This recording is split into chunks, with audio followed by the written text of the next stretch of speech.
అర్హత లేనప్పటికీ, పనికిరాని వారమైనా కానీ దేవుడు మన జీవితంలో ఎన్నో మేలులు, ఉపకారాలు, దీవెనలు, ఆశీర్వాదాలు దయచేస్తారు.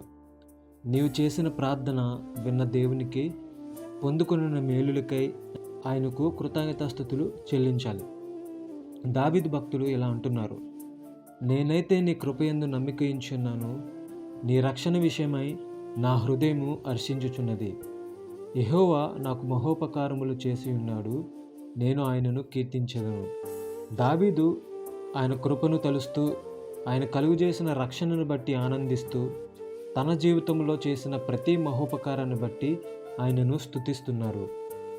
మనమైతే కొన్నిసార్లు మనకి కలిగి ఉన్న భౌతికమైన వాటిని బట్టి అతిశయపడుతూ దేవునికి కృతజ్ఞత కలిగి ఉండటం మర్చిపోతాం. మనము ప్రాముఖ్యంగా ప్రభు కలుగు చేసిన రక్షణకై, ఆయన శిలువ త్యాగానికి కృతజ్ఞులము. నీ శత్రుపై విజయాన్ని ఇచ్చిన దేవునికి కృతజ్ఞతాస్తుతులు చెల్లింపబద్దులము. సమస్తమైన మహిమ ఆయనకే చెల్లునుగాక. ఆమేన్.